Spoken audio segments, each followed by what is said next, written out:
بسم اللہ الرحمن الرحیم، السلام علیکم۔ وعلیکم السلام۔ تو آج کی اس تفصیلی گفتگو کا آغاز ہم سب سے پہلے العلم ایجوکیشن سسٹم کی جانب سے ایک بہت ہی خوبصورت پیغام سے کرتے ہیں۔ العلم ایجوکیشن سسٹم ان تمام خوش نصیبوں کو دل کی گہرائیوں سے مبارکباد پیش کرتا ہے جو اس سال حج کی عظیم اور بے مثال سعادت حاصل کرنے جا رہے ہیں۔ جی بالکل، یہ واقعی ایک بہت بڑی سعادت ہے۔ مطلب ہر کسی کو تو یہ بلاوا نہیں آتا۔ بے شک، اور ہماری یہ مخلصانہ دعا بھی ہے کہ اللہ تعالیٰ ان کے اس مبارک سفر کی تمام منازل کو آسان فرمائے، قدم قدم پر ان کی رہنمائی فرمائے اور ان کی تمام عبادات کو اپنی بارگاہ الہی میں شرف قبولیت بخشے۔ آمین ثم آمین۔ دیکھیے، حج کا سفر کوئی عام سفر تو ہے نہیں، یہ روح کی پرواز ہے۔ بالکل صحیح کہا آپ نے۔ تو آج کی ہماری اس گفتگو کا بنیادی مقصد بھی یہی ہے کہ حج کی جو اقسام ہیں انہیں ذرا گہرائی سے سمجھا جائے، خاص طور پر پاکستانی حجاج کے لیے، یعنی جو حج تمتع کا طریقہ کار ہے اس کے ایک ایک قدم کو پورے شعور کے ساتھ ہم ڈسکس کریں۔ دراصل یہ بہت ضروری ہے کہ ہم اس سفر کو محض ایک رسم نہ سمجھیں۔ اگر ہم اس کی بنیاد دیکھیں تو سورۃ البقرہ کی آیت نمبر 196 میں اللہ تعالیٰ کا بالکل واضح حکم ہے۔ فرمایا گیا وَأَتِمُّ الْحَجَّ وَالْعُمْرَةَ لِلَّهِ، یعنی حج اور عمرہ اللہ کے لیے مکمل کرو۔ سبحان اللہ، اس میں جو لفظ ہے للہ یعنی خالص اللہ کے لیے۔ جی، یہی تو اصل بات ہے۔ مطلب اس سفر کا واحد مقصد صرف اور صرف رضائے الہی ہونا چاہیے۔ اس میں کسی دکھاوے یا دنیاوی غرض کی کوئی گنجائش نہیں ہے۔ اسی خالص نیت کے ساتھ لوگ اپنا سب کچھ چھوڑ کر مکہ مکرمہ کا رخ کرتے ہیں۔ اچھا، جب ہم اس سفر کے آغاز کی بات کرتے ہیں تو سب سے پہلا فیصلہ جو ایک حاجی کو کرنا ہوتا ہے وہ حج کی قسم کا انتخاب ہے۔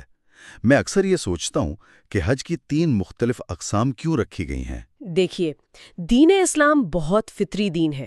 یہ 3 اقسام دراصل انسان کی استطاعت کے حساب سے ہیں۔ اگر ہم باری باری ان کو دیکھیں تو سب سے پہلے حج افراد ہے۔ جی، افراد یعنی اکیلا یا تنہا؟ بالکل، اس میں انسان صرف حج کی نیت سے احرام باندھتا ہے، اس میں عمرہ شامل نہیں ہوتا، اور چونکہ اس میں 2 عبادتوں کو ملایا نہیں جاتا تو اس پر دم یعنی قربانی واجب نہیں ہوتی۔ تو یہ طریقہ زیادہ تر کن لوگوں کے لیے مناسب رہتا ہے؟ یہ بنیادی طور پر اہل مکہ کے لیے ہے یا ان لوگوں کے لیے جو میقات کے اندر رہتے ہیں، کیونکہ وہ تو جب چاہیں عمرہ کر سکتے ہیں، ان کے لیے حج کے ساتھ عمرہ ملانا ضروری نہیں ہے۔ صحیح۔ اور جو لوگ دور سے آتے ہیں ان کے لیے باقی 2 اقسام ہوں گی، جیسے حج قران اور حج تمتع۔ جی، اب اگر حج قران کی بات کریں تو قران کا مطلب ہے ملانا یا جوڑنا۔ اس میں حاجی میقات سے عمرہ اور حج دونوں کی ایک ساتھ نیت کرتا ہے۔ یعنی وہ ایک ہی احرام میں دونوں ادائیگیاں کرتا ہے؟ یہ تو کافی مشکل معلوم ہوتا ہے۔ بے شک، یہ بہت مشقت طلب ہے۔ مطلب وہ مکہ پہنچ کر پہلے عمرہ تو ادا کرتا ہے، طواف اور سعی کرتا ہے، لیکن وہ اپنا احرام کھول نہیں سکتا، بال نہیں کٹوا سکتا۔ اوہ، تو اسے مسلسل اسی احرام میں رہنا ہوتا ہے حج کے ایام تک؟ کنٹرول ہے، اور چونکہ اس میں 2 عبادات ایک ساتھ ہے تو دم واجب ہوتا ہے۔ اور اس کی سب سے بڑی فضیلت یہ ہے کہ نبی کریم صلی اللہ علیہ وآلہ وسلم میں یہی حج ادا فرمایا تھا۔ سبحان اللہ، نبی کریم صلی اللہ علیہ وآلہ وسلم کی سنت ہے، لیکن پھر بھی ہم دیکھتے ہیں کہ آج کل پاکستان سے جانے والے زیادہ تر زائرین تیسری قسم یعنی حج تمتع کے انتخاب کرتے ہیں۔ اس کی کیا وجہ ہے؟ اس کی وجہ دراصل وہ سہولت ہے جو اس میں دی گئی ہے۔ تمتع کا لغوی معنی ہی فائدہ اٹھانا ہے۔ اس میں حاجی صرف عمرے کی نیت کر کے احرام باندھتا ہے۔ اچھا، یعنی وہ حج کی نیت شروع میں نہیں کرتا؟ جی نہیں، شروع میں صرف عمرہ۔ مکہ پہنچ کر وہ عمرہ مکمل کرتا ہے، بال کٹواتا ہے اور پھر احرام کی تمام پابندیوں سے مکمل آزاد ہو جاتا ہے۔ وہ عام لباس پہن لیتا ہے۔ یہ تو واقعی ایک بڑی سہولت ہے۔ اور پھر وہ حج کا احرام کب باندھتا ہے؟ پھر جب 8 ذوالحجہ کا دن آتا ہے تو وہ مکہ مکرمہ میں اپنی رہائش گاہ سے ہی دوبارہ حج کی نیت کر کے نیا احرام باندھتا ہے اور منا کی طرف نکل پڑتا ہے۔ اس میں بھی دم واجب ہوتا ہے۔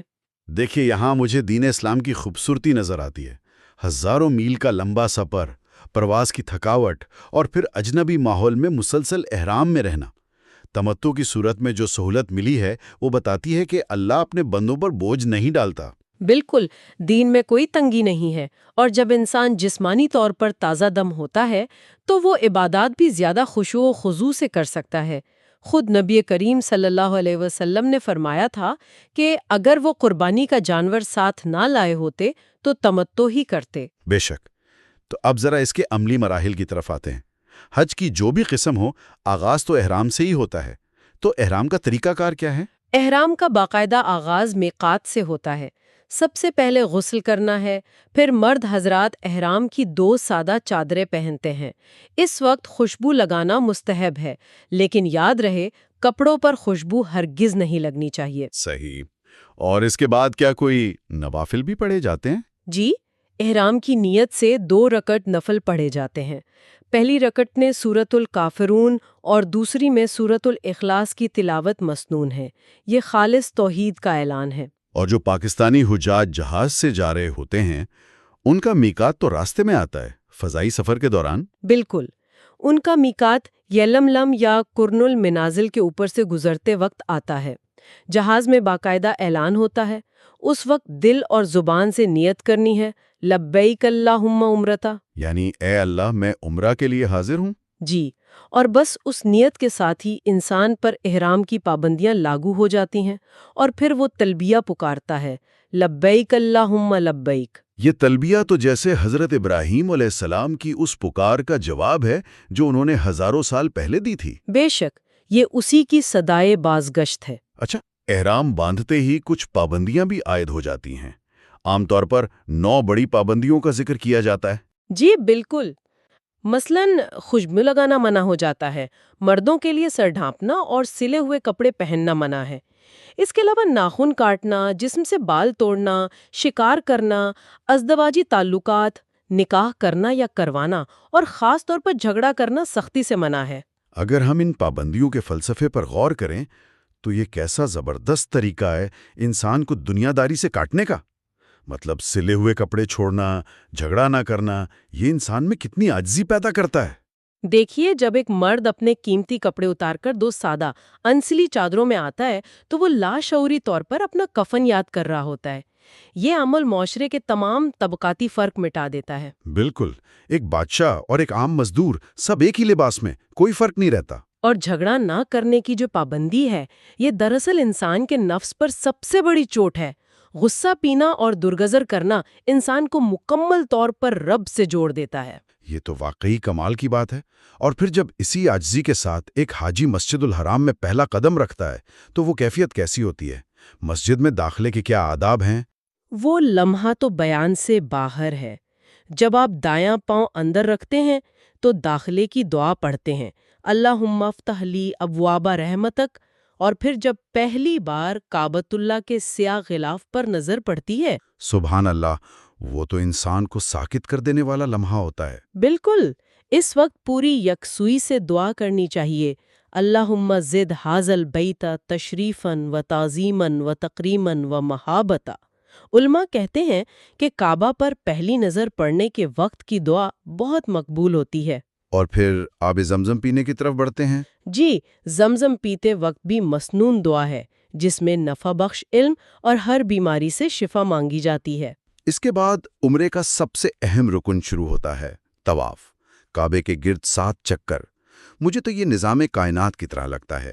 جیسے ستارے اپنے محور کے گرد گھومتے ہیں، ویسے ہی حاجی اپنے روحانی مرکز کے گرد گھومتا ہے۔ آپ نے بہت عمدہ تشبیہ دی ہے۔ طواف کی نیت دل میں کر کے حجر اسود کے سامنے سے آغاز کیا جاتا ہے۔ اگر ممکن ہو تو اسے بوسہ دیا جائے، ورنہ دور سے ہی ہاتھوں سے اشارہ کر کے بوسہ دیا جاتا ہے، جسے استلام کہتے ہیں۔ جی، رش عموماً زیادہ ہی ہوتا ہے، تو اشارہ ہی بہتر رہتا ہے تاکہ کسی کو تکلیف نہ ہو۔ بالکل، اور اس میں مردوں کے لیے 2 خاص سنتیں، ایک رمل یعنی پہلے 3 چکروں میں ذرا تیز قدموں سے چلنا، اور دوسری استباء۔ استباء یعنی وہ جو سیدھا کندھا کھلا رکھا جاتا ہے۔ جی، دائیں طرف کی چادر بغل کے نیچے سے نکال کر بائیں کندھے پر ڈالی جاتی ہے، اور پھر جب رکن یمانی اور حجر اسود کے درمیان آتے ہیں تو ایک بہت جامع دعا پڑھی جاتی ہے۔ وہ دعا ربنا آتنا فی الدنیا حسنہ والی؟ بالکل، ربنا آتنا فی الدنیا حسنۃ وفی الآخرۃ حسنۃ وقنا عذاب النار۔ اور جب 7 چکر پورے ہو جائیں تو مقام ابراہیم کے پیچھے 2 رکعت نفل طواف پڑھے جاتے ہیں۔ اچھا، طواف کے فوراً بعد پھر سعی کا مرحلہ ہے۔ یہ جو صفا اور مروہ کی دوڑ ہے، اور خاص طور پر طواف میں آپ نے رمل کا ذکر کیا، یہ ہمیں تاریخ سے کیسے جوڑتے ہیں؟ دیکھیے، یہ مناسک بے جان حرکات نہیں ہیں۔ رمل کی تاریخ یہ ہے کہ جب صحابہ کرام مکہ مکرمہ فتح کرنے سے پہلے عمرہ کرنے آئے تھے تو مشرکین طعنے دے رہے تھے کہ مسلمان کمزور ہو گئے ہیں۔ تو نبی کریم صلی اللہ علیہ وسلم نے صحابہ کو سینہ تان کر چلنے کا حکم دیا تھا۔ جی بالکل، تاکہ اسلام کی طاقت کا مظاہرہ ہو۔ آج بھی حاجی اسی یاد کو تازہ کرتا ہے۔ اور سعی کی بات کریں تو یہ حضرت ہاجرہ علیہ السلام کی لازوال ممتا اور توکل کی یاد ہے۔ بے شک، جب انہوں نے حضرت اسماعیل علیہ السلام کے لیے پانی کی تلاش میں ان پہاڑیوں کے درمیان دوڑ لگائی تھی۔ جی، ان کی وہ تڑپ اللہ کو اتنی پسند آئی کہ اسے قیامت تک کے لیے عمرے کا حصہ بنا دیا۔ سعی صفا سے شروع ہوتی ہے اور 7واں چکر مروہ پر ختم ہوتا ہے۔ اور سعی کے دوران وہ جو سبز بتیوں کے درمیان مرد تیز دوڑتے ہیں، اسے ہرولہ کہتے ہیں۔ بالکل درست، یہ اسی اضطراب کی کیفیت کو دہرانا ہے۔ اچھا، ایک بات اور، سعی کے لیے وضو فرض نہیں ہے لیکن مستحب ضرور ہے۔ ادب کا تقاضا یہی ہے کہ انسان باوضو ہو۔ صحیح، اور جب سعی مکمل ہو جاتی ہے تو کیا عمرہ مکمل سمجھا جاتا ہے؟ جی، سعی کے بعد عمرہ مکمل ہو جاتا ہے، بس پھر بال کٹوانے ہوتے ہیں۔ اسے حلق یا قصر کہتے ہیں۔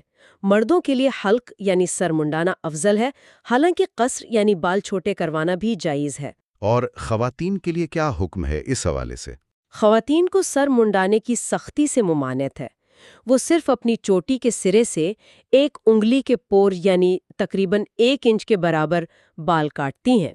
تو بال کٹوانے کے بعد حاجی احرام کی پابندیوں سے نکل آتا ہے؟ جی، اسے تحلل کہتے ہیں۔ اب وہ آزاد ہے، عام لباس پہن سکتا ہے۔ اسے تمتع کا فائدہ کہتے ہیں، جس پر ہم نے شروع میں بات کی تھی۔ یعنی اب وہ 8 ذوالحجہ تک آرام سے اپنی عبادات کر سکتا ہے۔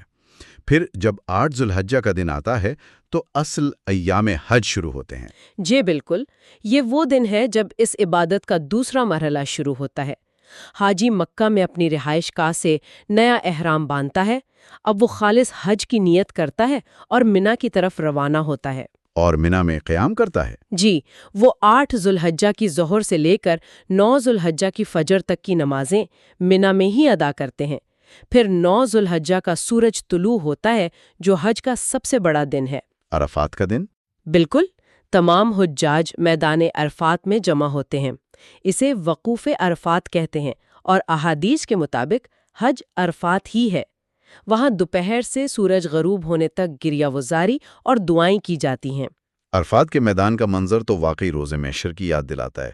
سب ایک لباس میں گڑگڑا رہے ہوتے ہیں، اور پھر شام کو مزدلفہ کی طرف روانگی ہوتی ہے۔ جی، مزدلفہ میں مغرب اور عشاء کی نمازیں ملا کر پڑھی جاتی ہیں، اور وہاں کوئی خیمہ یا بستر نہیں ہوتا۔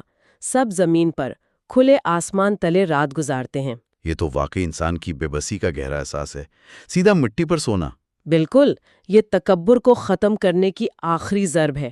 اور پھر 10 ذوالحجہ کا دن آتا ہے، جسے یوم النحر کہتے ہیں۔ اس دن تو کافی سارے اعمال ہوتے ہیں، جیسے شیطان کو کنکریاں مارنا۔ جی، صبح مزدلفہ سے واپس منا آ کر سب سے پہلے بڑے شیطان کو 7 کنکریاں ماری جاتی ہیں، جسے رمی کہتے ہیں۔ یہ دراصل اپنے اندر کی بری خواہشات اور شیطان کو رد کرنے کا اعلان ہے۔ اور پھر قربانی کی جاتی ہے۔ جی، یہ وہی دم تمتع ہے جس کا ذکر ہم نے پہلے کیا۔ قربانی کے بعد مرد دوبارہ حلق یا قصر کرواتے ہیں، خواتین بال کاٹتی ہیں اور ان کا حج کا احرام کھل جاتا ہے۔ اس کے بعد طواف افاضہ ہوتا ہے، جو حج کا فرض رکن ہے۔ بالکل، وہ مکہ جا کر طواف افاضہ یعنی طواف زیارت کرتے ہیں۔ پھر 11، 12، 13 ذوالحجہ کو منا میں ہی قیام ہوتا ہے اور روزانہ تینوں جمرات کی رمی کی جاتی ہے۔ اور پھر آخر میں طواف وداع، کعبہ سے رخصتی کا وہ لمحہ جو بہت ہی جذباتی ہوتا ہے۔ بے شک، آنکھوں کو نم کر دینے والا الوداعی طواف۔ سبحان اللہ! اس پوری تفصیل کو دیکھ کر محسوس ہوتا ہے کہ احرام سے لے کر طواف وداع تک یہ پورا سفر انسان کو نظم و ضبط اور اطاعت کی ایک زبردست ٹریننگ دیتا ہے۔ یہ محض جسمانی مشقت نہیں ہے۔ بالکل، یہی اصل بات ہے۔ حج کا مقصد کچھ دن عبادت کر کے واپس آنا نہیں ہے۔ حاجی جب احرام اتارتا ہے تو دراصل وہ تقوی، پرہیزگاری اور دیانت کا جو باطنی احرام پہن چکا ہے اسے تا حیات نہیں اتارنا چاہیے۔ بے شک، حج کے بعد انسان کی زندگی میں ایک مستقل تبدیلی آنی چاہیے۔ گناہوں سے بچنا، حقوق و لباد کا خیال رکھنا، یہی مقبول حج کی نشانی ہے۔ جی، انسان کی زندگی اس طرح منظم ہو جائے کہ اس کا ہر قدم رب کی رضا کے تابع ہو۔ اللہ تعالیٰ ہر حاجی کو ایسا ہی کامل اور مقبول حج نصیب فرمائے۔